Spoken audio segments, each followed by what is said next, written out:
Hey, you diddle diddle, the cat and the fiddle.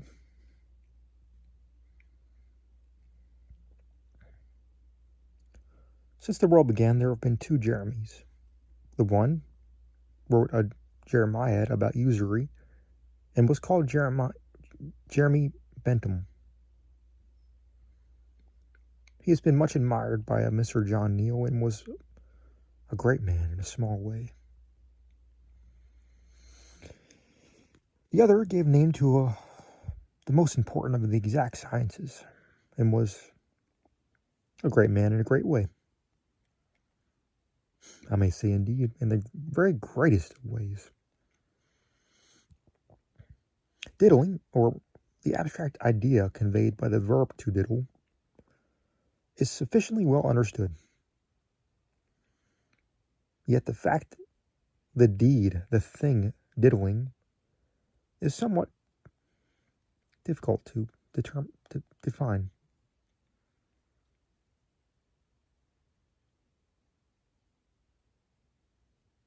We may get, however, at a tolerable distinct conception of the matter in hand by defining not the thing, diddling, in itself, but man as an animal that diddles. Had Plato but hit upon this, he would have been spared the affront of the picked chicken. Very pertinently, it was demanded of Plato why a picked chicken, which was clearly a biped without feathers,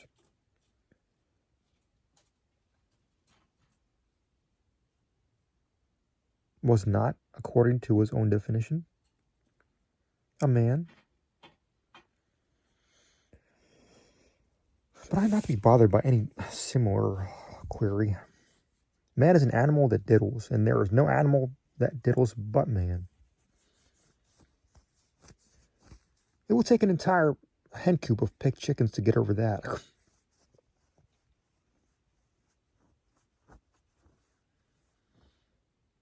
What constitutes the essence, the nair of principle, of diddling is, in fact, peculiar to the class of creatures that wear coats and pantaloons. A crow thieves, a fox cheats, a weasel outwits, a man diddles. To diddle is his destiny. Man was made to mourn, says the poet, but no so, he was made to diddle. This is his aim, his object, his end. And for this reason, when a man has diddled, we say he's quote-unquote done. Diddling, rightly considered in a compound of which the ingredients are minuteness, interest, perseverance, ingenuity, audacity, nonchalance, originality, impertinence, and grin. Minuteness. Your diddler is minute. His operations are upon a small scale. His business is retail for cash or approved paper at sight. Should he ever be tempted into magnificent speculation, he then at once loses his distinctive features and becomes what we term, quote-unquote, financer. This latter word conveys the diddling idea in every respect except that of magnitude. A diddler may thus be regarded as a banker in petto, a quote-unquote financial operation.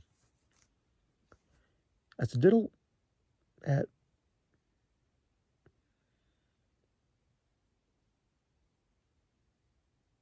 Brobdingnag.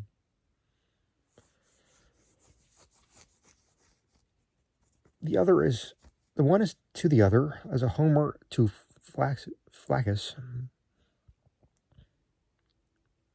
as a mastodon to a mouse,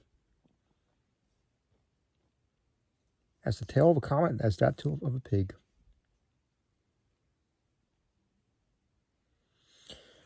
Interest. Your diddler is guided by self-interest. He scorns to diddle for the mere sake of the diddle. He has an object in view in his pocket and yours. He regards always the main chance. He looks to number one. You are number 2, and must look to yourself. Perseverance. Your diddler perseveres. He is not readily discouraged. Should even the banks break, he cares nothing about it. He steadily pursues his end. And like a dog roaring a bone, so let's go of his game. Ingenuity. Your diddler is ingenious. He is constructiveness large. He understands plot. He invents and circumvents. Were he not Alexander, he would be Diogenes. Were he not a diddler, he would be a maker of patent rat traps or an angler for trout. Audacity. Your diddler is audacious. He is a bold man. He carries the war into Africa. He conquers all by assault. He would not fear the daggers of Frey Heron. With a little more prudence, Dick Turpin would make a good diddler. With a trifle less blarney, Daniel O'Connell with a pound or 2 more brains. Charles XII. Nonchalance. Your diddler is nonchalant. He is not at all nervous. He never had any nerves. He's never seduced into flurry. He's never put out, unless put out of doors. He is cool as a cucumber. He is calm, quote, calm as a smile from Lady Bury, unquote. He is easy as an old glove, or the damsels of ancient Baiae. Originality. Your diddler is original, conscientiously so. His thoughts are his own. He would scorn to employ those of another. A stale trick is his aversion. He would return a purse, I am sure, upon discovering he had obtained it by an unoriginal diddle. Impertinence. Your diddler is impertinent. He swaggers. He sets his arm akimbo. He thrusts his hands into his trousers pocket. He sneers in your face. He treads on your corns. He eats your dinner. He drinks your wine. He borrows your money. He pulls your nose. He kicks your poodle. And he kisses your wife.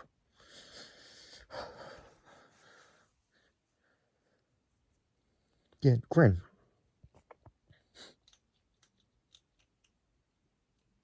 Your true diddler winds up all with a grin.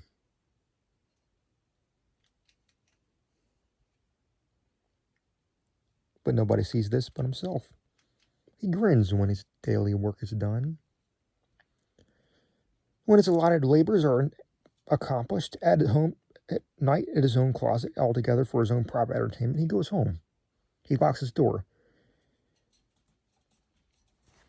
He divests himself in his pillow. All this done, and your diddler grins.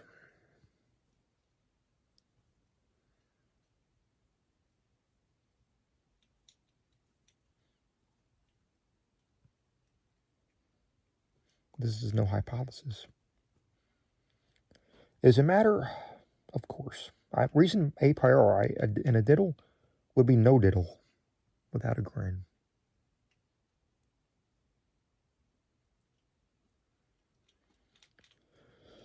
The origin of the diddle is referable to the infancy of the human race.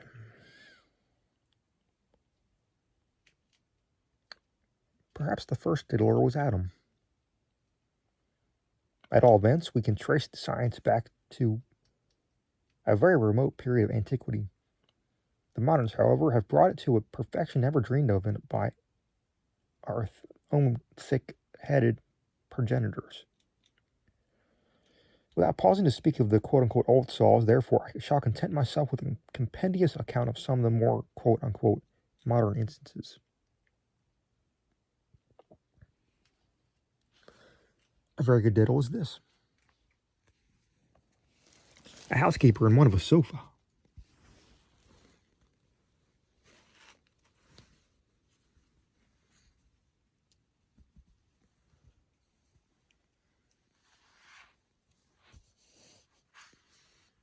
For instance, is seen to go in and out of several cabinet warehouses. At length, she arrives at one offering an excellent variety. She is accosted and invited to enter by a polite and voluble individual at the door. She finds a sofa so well adapted to her views, and upon inquiring the price, is surprised and delighted to hear some named at least 20% lower than her expectations. She hastens to make the purchase, gets a bill and receipt, leaves her address, and a request that the article be sent home as speedily as possible, and retires amid a profusion of bows from the shopkeeper. The night arrives and no sofa. The next day passes and still none. A servant is sent to make inquiry about the delay. The whole transaction is denied. No sofa has been sold, no money received, except by the diddler who played shopkeeper for the nonce. Our cabinet warehouses are left entirely unattended and thus afford every facility for a trick of this kind. Visitors enter, look at furniture,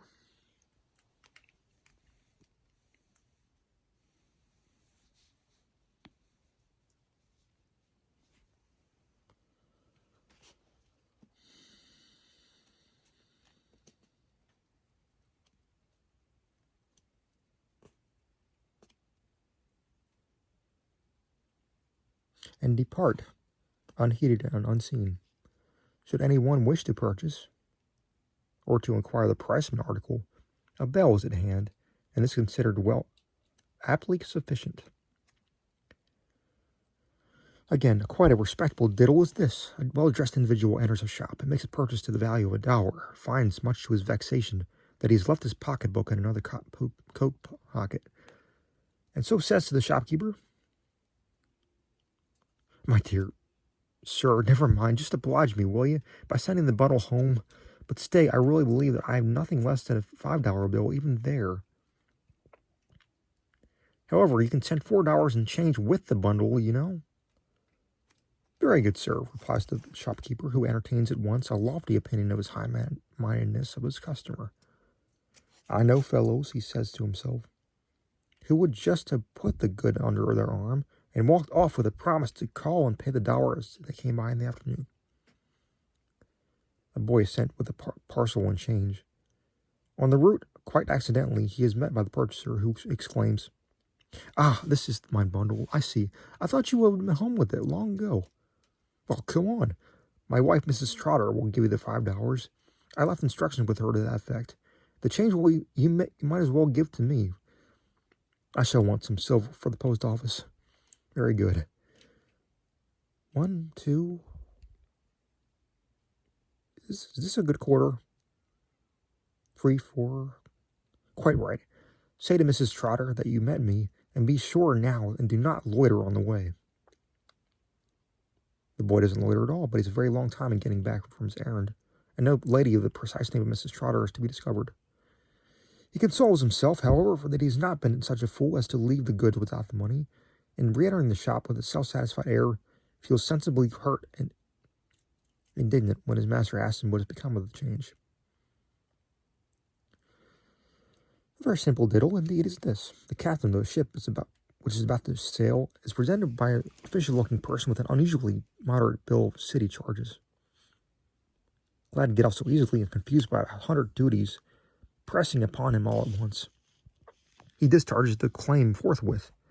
In about 15 minutes, another and less reasonable bill is handed to him by one who soon makes evident that the first collector was a diddler, and the original collection a diddle.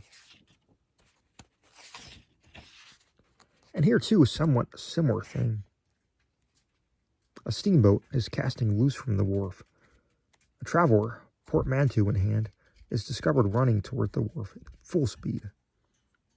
Suddenly he makes a dead halt, stoops, and picks up something from the ground, which, in a very agitated manner, is a pocketbook, and Has any gentleman lost a pocketbook? He cries.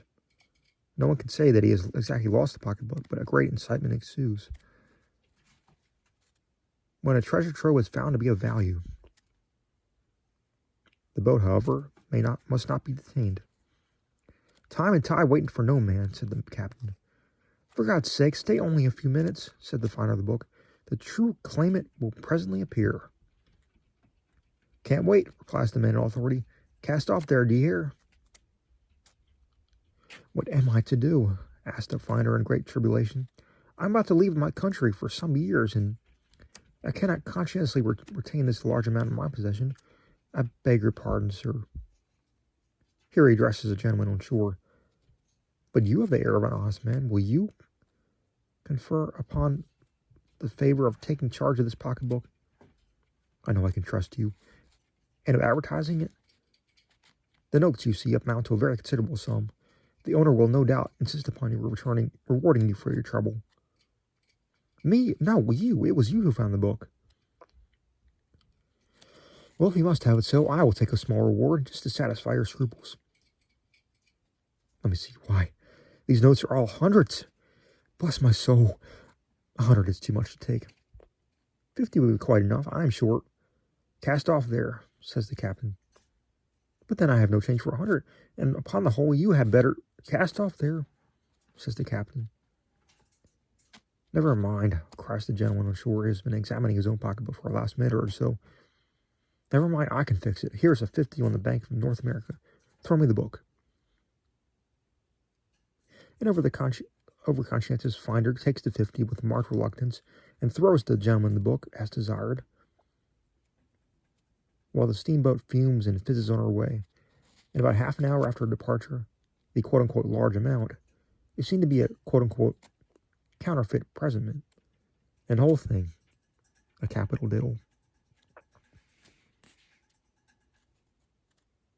A bow diddle is this. A cat meeting, or something similar, is to be held at a certain spot which is accessible only by means of a free bridge. A diddler stations himself upon this bridge, respectfully informs all his passers-by of the new horses and donkeys, and so forth and so forth. Some grumble, but all submit. And the diddler comes home with a wealthier man by some $50 or $60 well earned. This taking a toll from the great crowd of people is an excessively troublesome thing. A neat diddle is this. A friend holds up one of the diddler's promises to pay, filled up and signed in due form, upon the ordinary blanks printed in red ink. The diddler purchases 1 or 2 dozen of these blanks, and every day dips one of them into his soup, makes his dog jump for it, and finally gives it to him as a bon bouche. The note arriving at maturity, the diddler, with the diddler's dog, calls upon the friend, and the promise to pay is made the topic of discussion. The friend produces it from his escritoire, and it is in the act of reaching it to the diddler when up jumps the diddler's dog and devours it forthwith.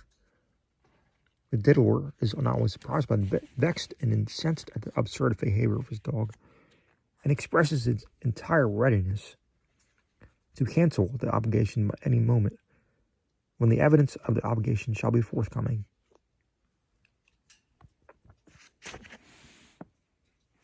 A very minute diddle is this. A lady is insulted in the street by a diddler's accomplice. The diddler himself flies to her assistance, and giving his friend a comfortable thrashing, insists upon attending the lady to her own door. He bows, and with his head upon his heart, and most respectfully bids her adieu. She entreats him, as her deliverer, to walk in and be introduced to her big brother and her papa. With a sigh, he declines to do so. Is there no way, then, sir, she murmurs, in which I may be permitted to testify my gratitude? Why, yes, ma'am, there is. Would you be kind enough to lend me a couple of shillings? In the first excitement of the moment, the lady decides upon fainting outright. Upon the second thought, however, she opens her purse strings and delivers this specie.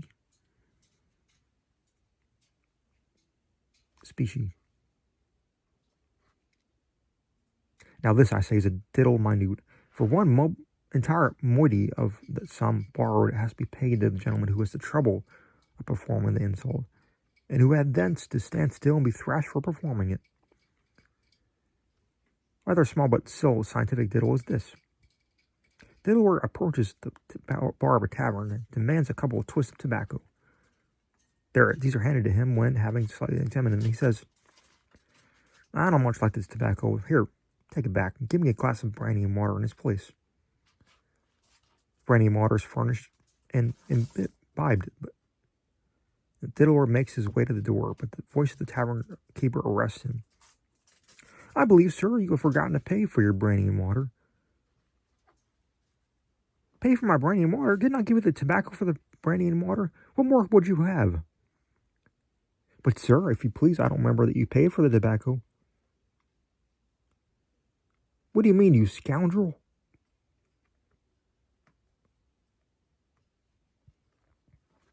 "Didn't I give you back your tobacco? Isn't that your tobacco lying there? Do you expect me to pay for what I did not take?" "But, sir," said the publican, rather than at a loss to say. "But, sir, but me no but, sir," interrupted the diddler, apparently in a very high dudgeon, and slamming the door after him, so makes his escape. "But me no but, sir, and none of your tricks upon travellers." Here again is a very clever diddle, of which the simplicity is not the least recommendation. A purse or pocketbook being really lost, the loser inserts one of the daily papers of a very large city, a very fully descriptive advertisement, whereupon our diddler copies the facts of this advertisement with a change of heading, of general phraseology and address. The original, for instance, is long and verbose. It's headed, "A pocketbook lost," and requires the treasure, when found, to be left at number 1 Tom Street. The copy is brief, and being headed with "lost" only indicates number 2 Dick, or number 3 Harry Street, as the locality in which the owner may be seen. Moreover, it is inserted in at least 5 or 6 of the daily papers of the day that, while in the point of time it makes the appearance of only a few hours after the original, should be read by the loser of the purse, he would hardly suspect it to have any reference to his own misfortune. But of course, the chances are 5 or 6 to 1 that the finder will repair the address given by the diddler, rather than to that pointed by the outright proprietor. The former pays the reward, pockets the treasure, and decamps. Quite an analogous diddle is this. A lady of ton has dropped, somewhere in the street, a diamond ring of very unusual value. For its recovery, she offers some $40 or $50 reward, giving, in her advertisement, a very minute description of the gem and of its settings, and declaring that on its restoration at number so-and-so, in such and such avenue, the reward will be paid instanter without a single question being asked. During the lady's absence from home, a day or two afterwards, a ring is heard at the door of number so-and-so in such and such avenue. A servant appears, the lady of the house is asked for, and is declared to be out, at which astonishing information the visitor expresses the most poignant regret. His business is of importance and concerns the lady herself. In fact, he had the good fortune to find her diamond ring, but perhaps it would be well that he should call again. "By no means," says the servant, and "by no means," says her lady sister and lady sisters-in-law, who are summoned forthwith. The ring is clamorously identified, the reward is paid, and the finder nearly thrust out of doors. The lady returns and expresses some little dissatisfaction with her sister and sister-in-law, because they happen to have paid $40 or $50 for a facsimile of her diamond ring. A facsimile made out of real pinchbeck and unquestionable paste. So, as there's really no end to diddling. So as there would be none to this essay, were I even to hint at half the variations or inflections of the science is susceptible, I must bring this paper report for us to a conclusion. And this I cannot do better than a summary notice of a very decent but rather elaborate diddle, of which our own city has been made the theater not very long ago, and which was subsequently repeated with success in other still more verdant localities of the Union. A middle-aged gentleman arrives in town from parts unknown. He is remarkably precise, cautious, staid, and deliberate in his demeanor. His dress is scrupulously neat and plain, unostentatious. He wears a white cravat, ample waistcoat, made with an eye to comfort alone, thick-soled cozy shoes, and pantaloons without straps. He has the whole air, in fact, of your well-to-do, sober-sided, exact, and respectable quote-unquote man of business, par excellence, one of the stern and outwardly hard, internally soft sort of people that we see in the crack-high comedies. Fellows whose words are so many bonds, and who are noted for giving away guineas in charity with the one hand, while in the way of mere bargain, they exact the uttermost fraction of a farthing with the other. He makes so much ado before he can get suited with the boarding house. He dislikes children. He's been accustomed to quiet. His habits are methodical, and that he would prefer getting into a private and respectable small family, piously inclined. Terms, however, are no object. Only he must insist upon settling his bill on the 1st of every month. It is now the 2nd, and begs his landlady, when he finally obtains one, to mind, not on any account to forget his instructions upon this point, but to send in a bill and receipt precisely at 10 o'clock on the 1st of every month, and under no circumstances to put it off to the 2nd. These arrangements made, our man of business rents an office in a reputable rather than a fashionable quarter of the town. There's nothing he more despises than pretense. When there is much show, he says, there is seldom anything very solid behind. An observation which so profoundly impresses his landlady's fancy that she makes a pencil memorandum of it forthwith in her great family Bible on the broad margin of the Proverbs of Solomon.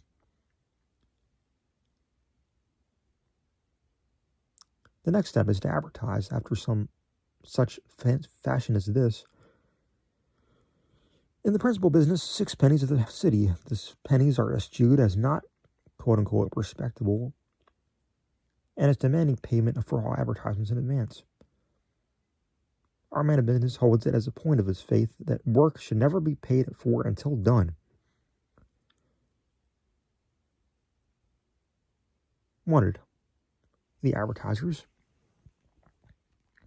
being about to commence extensive business operations in the city, will require these services of 3 or 4 intelligent and competent clerks, to whom a liberal salary will be paid. The very best recommendations, not so much for capacity as for integrity, will be expected. Indeed, as the duties to be performed involve high responsibilities and large amounts of money must necessarily pass through the hands of those engaged, it is indeed deemed advisable to demand a deposit of $50 from each clerk employed. No person needs apply, therefore, who is not prepared to leave this sum in the possession of the advisors, and who cannot furnish the most satisfactory testimonials in morality. Young gentlemen, piously inclined, will be preferred. Application shall be made between the hours of 10 and 11 a.m. and 4 and 5 p.m. of Messrs. Boggs, Hogs, Logs, Frogs, and Company, number 110 Dog Street. By the 31st of the month, this advertisement is brought to the office of Messrs. Boggs, Hogs, Logs, Frogs, and Company. Some 15 or 20 young gentlemen piously inclined.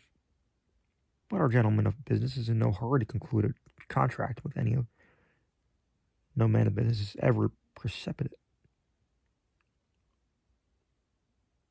And it is not until the most rigid catechism in respect to the piety of each young man's inclination that his services are engaged and his $50 receipted for, just by way of proper precaution, on the part of a respectable firm of Boggs, Hogs, Logs, Frogs, and Company. On the morning of the 1st of the next month, the landlady does not present her bill according to promise, a piece of neglect for which the comfortable head of the house, ending in Oggs, would no doubt have chided her severely, could he have prevailed upon to remain in town a day or two for that purpose.